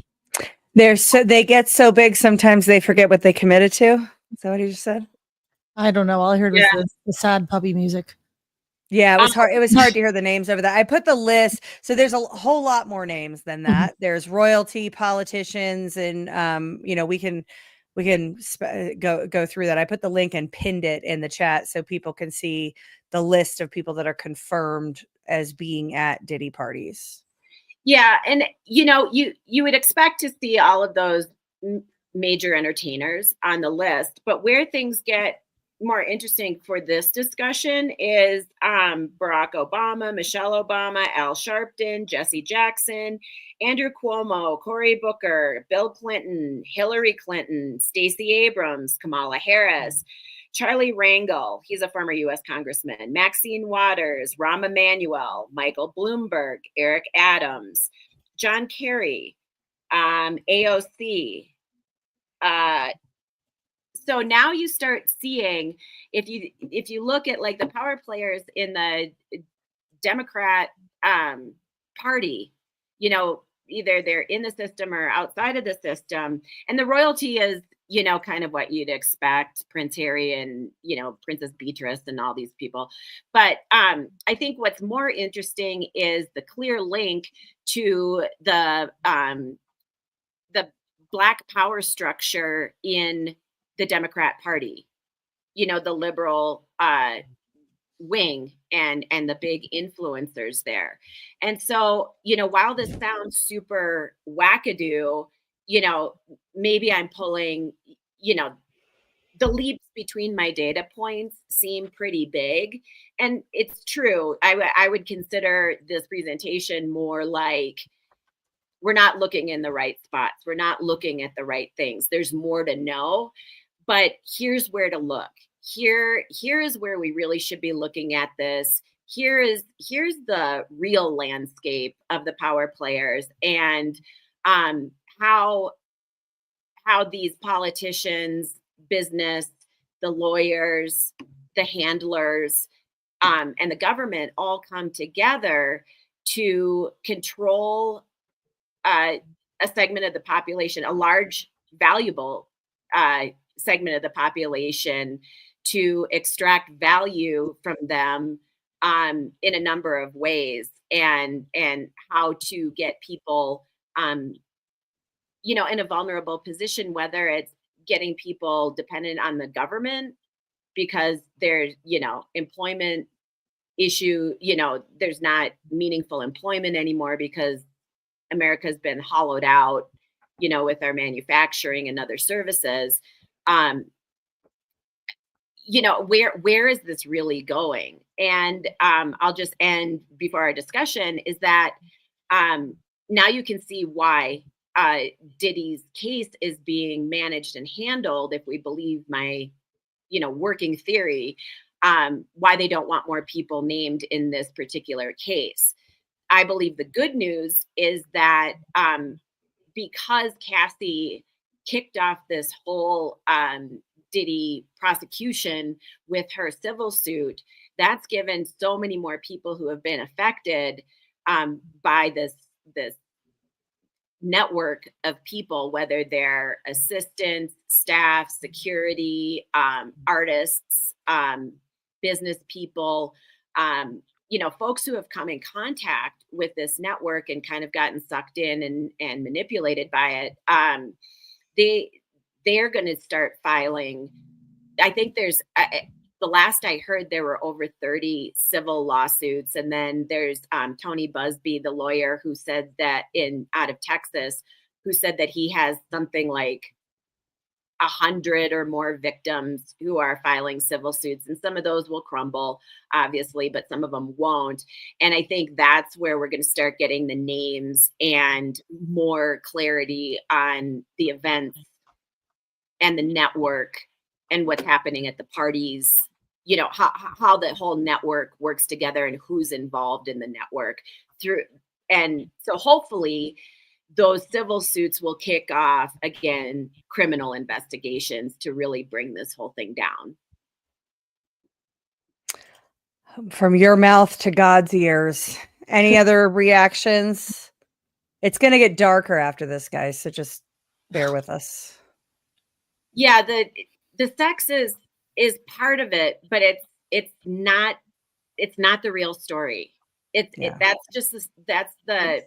you come for the sex, to learn, because you can't look away. I mean, it's so outrageous and so disgusting and awful what these people have been put through. And then, but you come for that, but learn about the real story, learn about what the tectonic shifts that are coming. And going back to Ash's point with with Trump talking about Beyonce and Obama and this and that, I think it's all tied together. We haven't tied it together. It's going to take a long time, but it's happening.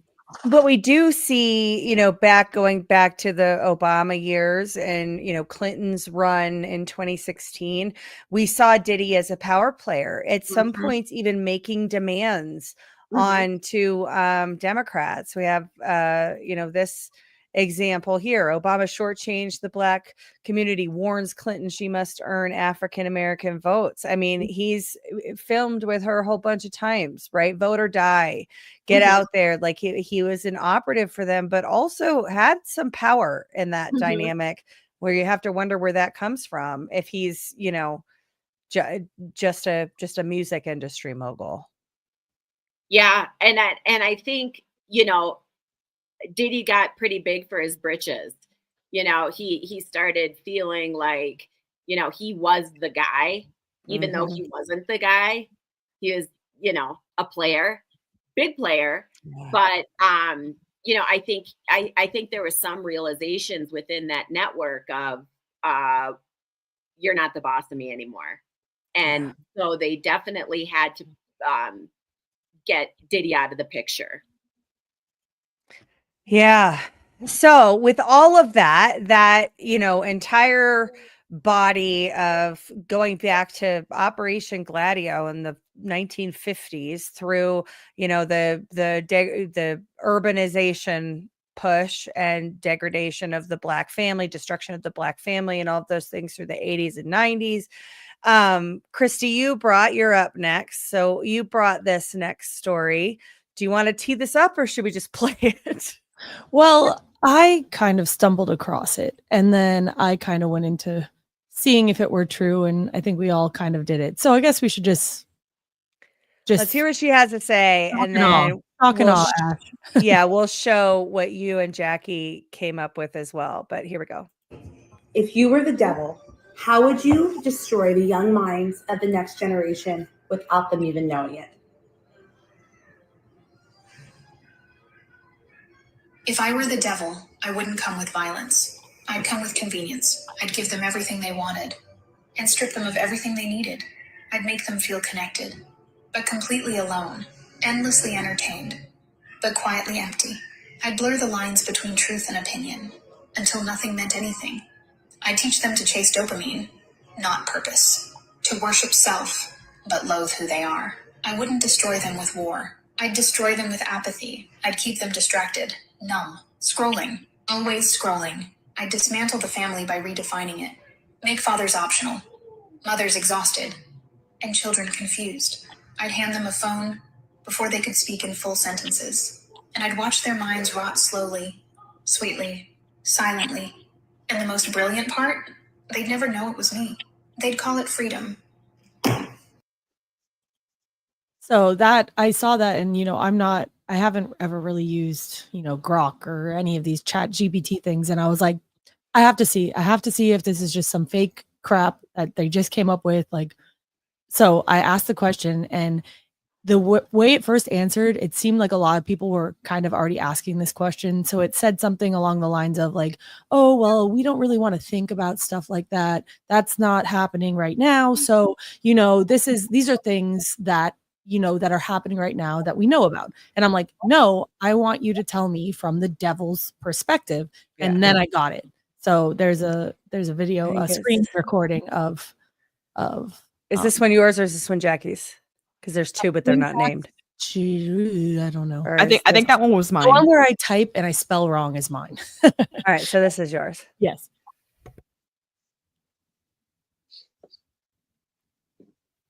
So this is after that first original question where it kind of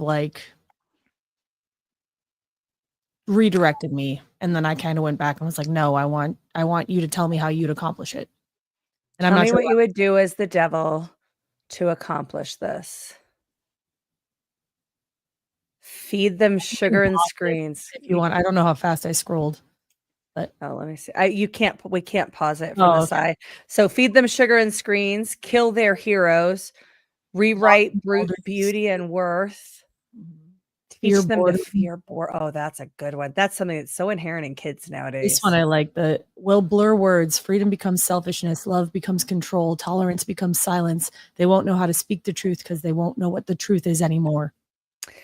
Give them identity, but shatter belonging. Let identity be war, not peace. Normalize the abyss. Let them wear their pain like fashion. And then I like the quote at the end. Read it. In the end, I don't need to drag them to hell. I just need them to not realize they're in it, I think is what it says. Yeah. Something along those lines. Just been going to that. I think I can read the quote because I can drag it over here. I just can't do it on the screen. In the end, I don't need to drag them to hell. I just need them to stop caring whether they're in it. Wow. Yeah, so then, Jackie, you did this. I did. And it kind of gave me the same thing too when I first started, where I asked the question straight up and was like, if you were the devil, how would you destroy the next generation? It was like, oh, well, this is a good question. And I said, no, answer the question. And so, yeah, it said to confuse identity, replace truth with noise, destroy the family, yeah, it gives you like really just like dark I think mock faith and purpose, celebrate victimhood. I think the main is like the confusing people into not realizing what truth and opinion are. Like Right. that's one that's nuts. Like make evil look like empowerment. What? Yeah. What? Yeah, and then the quote at the end said, "I'd make them believe they're thriving while they're quietly falling apart." Wow. Yeah, let them wear their pain like fashion. Wow. Identity should be war. It certainly is, isn't it? That's what the entirety of intersectionality is about, is who has the greater victim points. So who is the oppressor and oppressed, and who's the oppressor and who is the oppressed in every interaction, every exchange. You have to view everything through the dynamics of oppressor and oppressed. And they teach this to elementary school kids now. It's very demonic. And apparently, according to AI, it's what the devil would do. At the beginning of Jackie's video, it said, if I were the devil and wanted to destroy the next generation, I wouldn't come with fire and brimstone. I'd come disguised as convenience, entertainment, and validation. And I just see, like, so specifically in those areas, how our kids are being controlled and torn down. Especially the validation, right? The technology tools are designed for that, and they're designed to be addictive so that you want the likes, you want the impressions, you want the engagement. Now in, in 2025, and certainly with X and a couple other platforms, there's the monetization motivation, but that's relatively new, right? It was enough for a period of time for people to be hooked on the dopamine hit of the interaction with others online while their interaction in real life is falling apart. Right.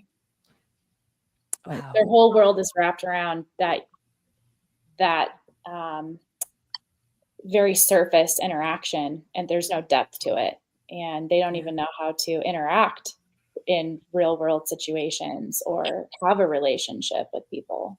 Well, that's like people trying to date nowadays. Like, are you kidding? Like, that's just impossible. I couldn't even imagine. I mean, obviously I'm very happy with Brian, but like, I couldn't even like wrap my brain around that. Like trying to believe in somebody and like trust somebody enough, like with all of this stuff that's going on. Like, I don't know. It's crazy to me. It is crazy. So yeah, that I just stumbled upon, and I just had to find out if that's what they'd say, and it gives you very like, this should be like a premise for a movie, but it's even sadder because it's like kind of what's already happening in real life. Yeah. I wonder if we did, obviously, like we asked it to be like the devil. I wonder if we did the reverse and asked it to be like God and see what was like what he thought, or what they thought if they were God, what they would want the world to be like. We should do that for next week. Yes, absolutely. I think that's a great follow on to this. So we were going to do Modesty Part 2, but Modesty Part 2 involves a 10-minute video. So I don't think we have time to do that today. Rather than that, we have some fun stuff, and I feel like we could head into some fun stuff. And so let's do that. Give me one sec to pull back up. Where is that other video? While you're pulling that up, Ash, let's do some shout outs. Jarhead Pig, thank you for the rant. And yes, you're a man. You are allowed to be here. You're not.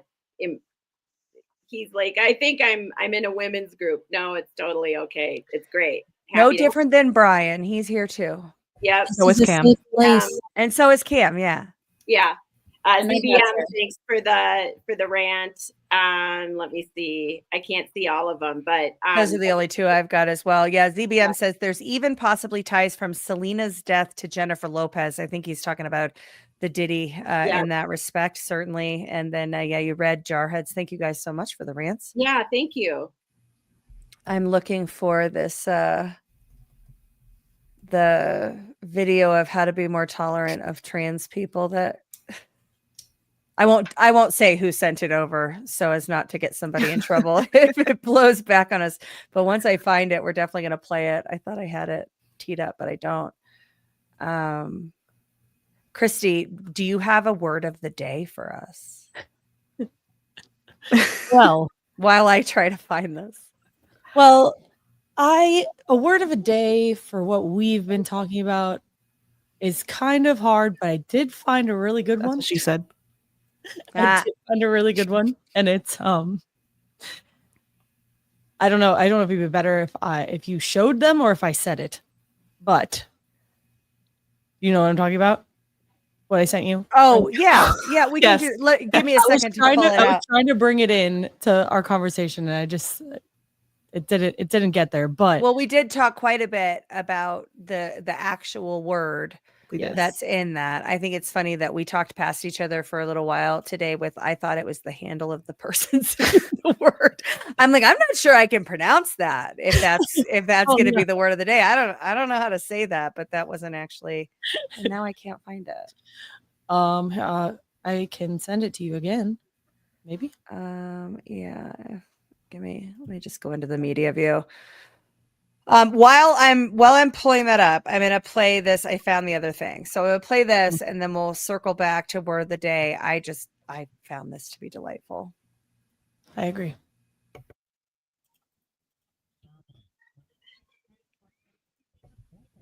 Can you hear it? I can't hear it. Yeah, I think it's muted. You can't hear it? No. Oh, hang on. It shows that the tab is not muted. The sound is on. I can hear it. We can't hear it. I don't know. It's weird. Guys in the chat, were you able to hear it? I don't know. I was like, nobody's there. I don't know if it's an Instagram thing, but the tab is not muted and the video is No, it not looks muted. like No, it. you guys couldn't hear it either. Well, Wait, Brian's shoot. yelling something, I think. Yeah, Cam just told me that he couldn't hear it. Oh. Does Well, Brian know how to because- fix it? Because I don't. No, do you know? Do you know how to fix it, Brian? Come help. You may have to share. You know what I'm going to do? You talk through the word of the day, and if you can find that other image, but have that conversation. I'm just going to pull the video down. Okay, so I was thinking about the word of the day and whether like it could go from the conversation we have or just something funny I looked up. And I looked up this word, and it's a post by somebody that nobody can pronounce their name. It's like Taka. I think it's Tchaikovskaya or something like that.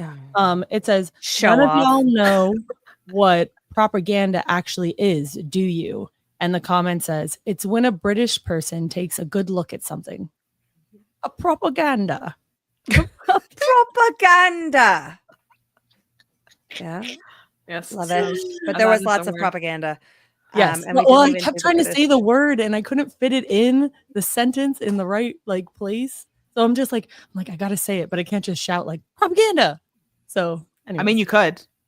I could actually. Well, maybe now I will start doing it. All right. Why not? Hopefully this pulled it down with sound. And it's loading. This is going to be so anticlimactic at this point. It's still really It'll good, be though. worth it for us.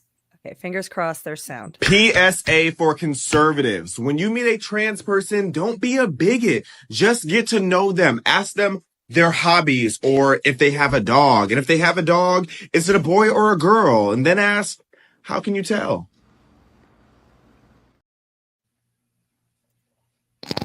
I'm here for the petty. I'm here for it. It's so petty. I fucking love it. No, I love it because I think everyone, like anybody who's, left, right, whatever, at the beginning is all like, yeah, do that. And then it gets to the end and, half the people kind of fall off and are like, yes, no, what, who? So it's definitely a rug pull. From the All right. beginning. Yeah, agreed.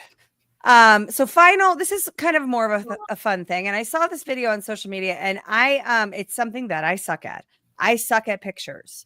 Like first of all, I never remember to take them. We'll go to guard and I'll come home and I'll have like 3 pictures and 2 of them are out of focus. So I'm going through the Telegram chat to pull other people's pictures down because I forget to take them. But then also like Chris Paul talks about the Instagram pose. I think it's something he's very familiar with because of his work in Hollywood, right? That's something that, but I've tried to do that before and I look like I have cerebral palsy or something when I'm trying to like make myself look good for photos, right? I'm just terrible at it. But this video, it's just kind of a fun thing that now I've lost where it is. Here it is. I feel like this would be a segment where we do like photo pose of the week.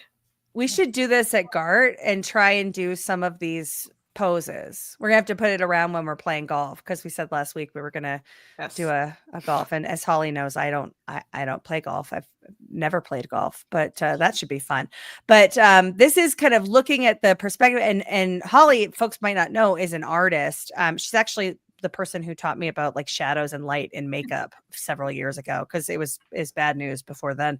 But this really interesting from like an artist's perspective of getting the right picture. And then I want to get you guys' thoughts on poses for photos and how you engage with it. I know that we're updating the intro video for this show, and Christy and Jackie sent over photos of themselves, they're gorgeous and action shots and like good perspective and light and all these things. So they're way better than I am already, because I really am terrible at this. But check out this video.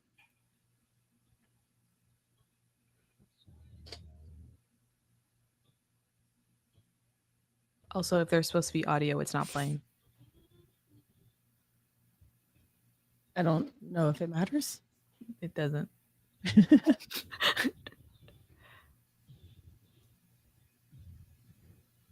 Oh. I would be the first one. Do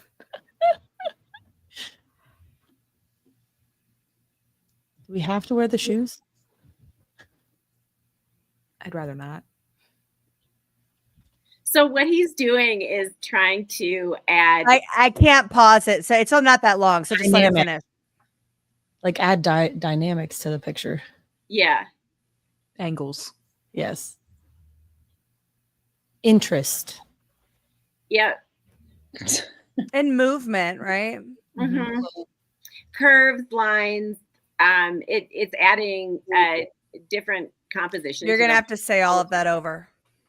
Okay, so that's it. So I apologize. When we play it from the thing, I can't turn it down and I can't pause it.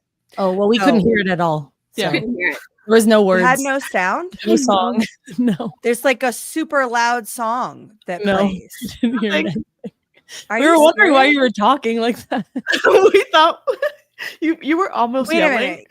You guys don't have sound on that. What did No. I turn the No. sound? I wonder if I turned the sound off. No, it's all on. I think it could have been just like when you tried to play the last video and it just like messed up initially. But that was Twitter. Twitter always plays. That's super weird. Yeah. Okay, well, there was so it was just music. There wasn't any words or anything, but I couldn't hear when you guys were talking. I couldn't hear because there's blaring music in my ears. I was like, I'm Makes really a lot sorry, more guys. It's too loud. It's so loud. Like, Complete silence over here. wow. Well, No, so Cindy says, I thought you were trying to concentrate. Like, no, I thought so too. I was like, blaring music in my it's actually not a bad song. I have no idea what song it was, but it was super loud. Okay, so go back, Holly, to the points, and everybody to the points you were making about what they're doing with the, and I'll just play it back through again while we're talking, since it's just silent played on for mute this everybody time, and else. nope. I'll put it on mute for myself. everyone. It was already on mute for you everyone. guys. Yeah.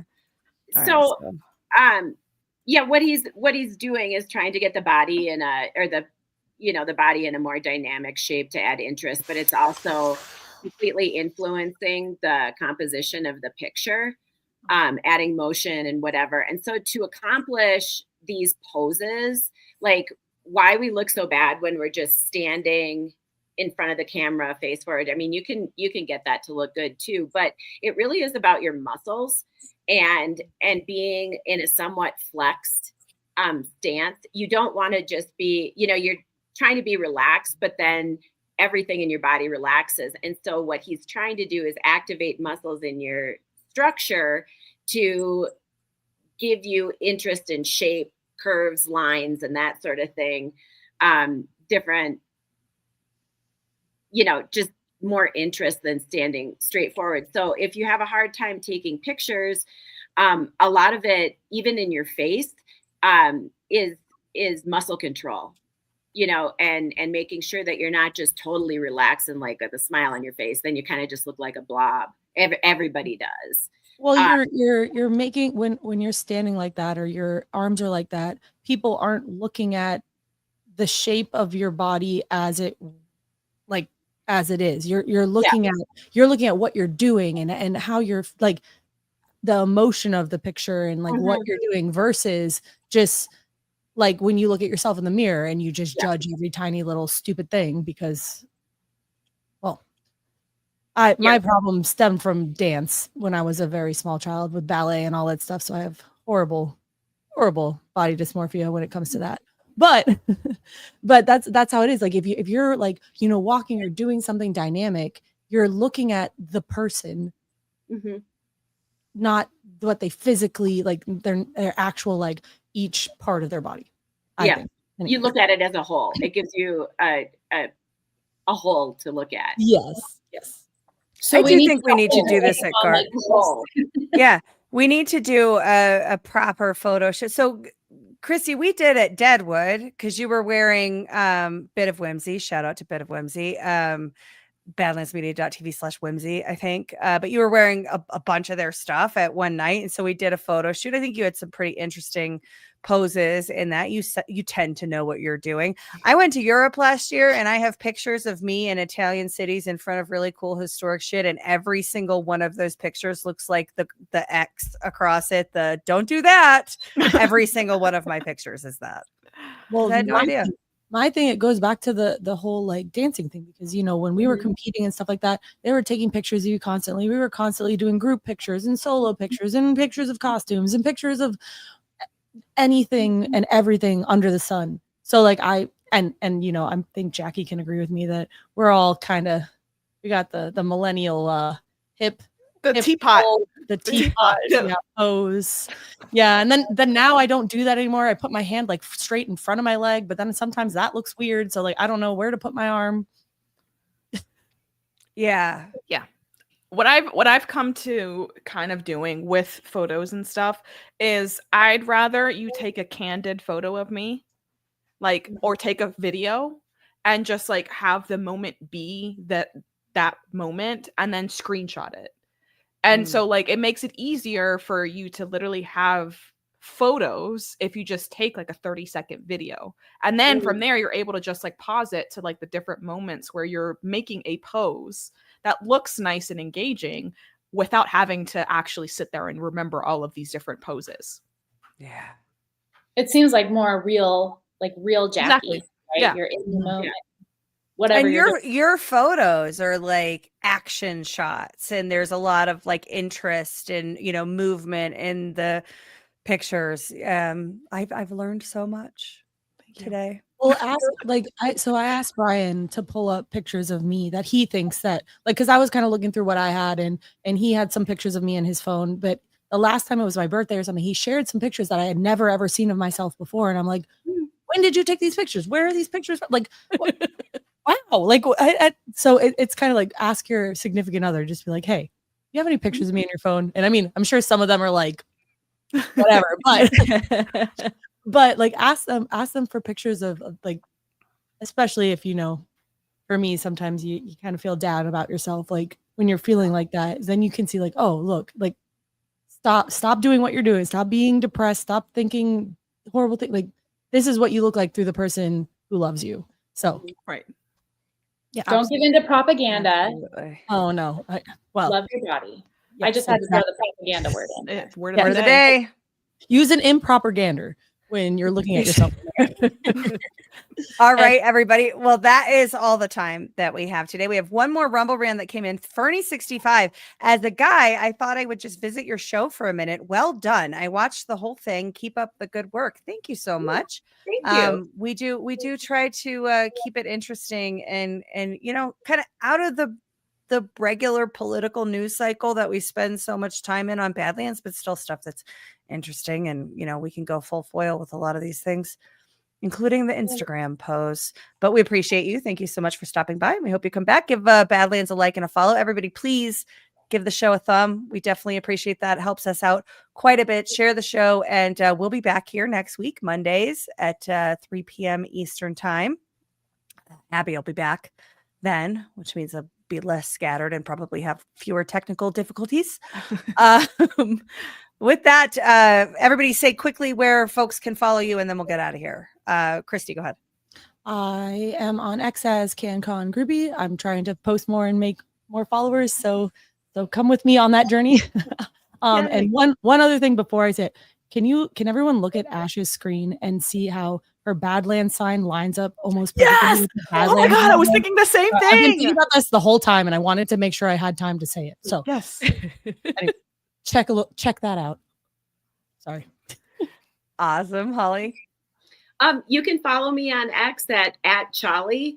And thank you, everybody. It was a great show. And thank you for tuning in, and also for the Rumble Brands. Stephanie?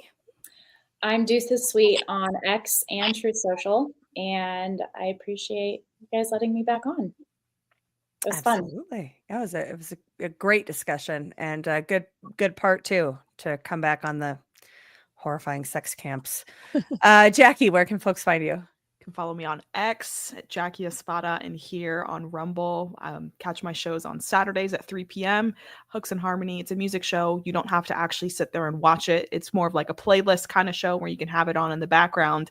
And if you want to be a guest, feel free to let me know. And that's all. I want to be a guest, and I haven't gotten my invite yet. I already Well, let you know that, though. Yes, you did. And you're welcome. Literally, I was whenever. a little pushy about it too, I think. Okay, I accept. No, Jackie we'll has a talk. great show. Jackie has a great show on Saturdays, and such a diverse mix of music and stories to go with it. Really awesome show. I enjoy it. You can follow me at Ash in America on all platforms, and Substack, ashinamerica.substack.com. Right under the wire, Unatiok.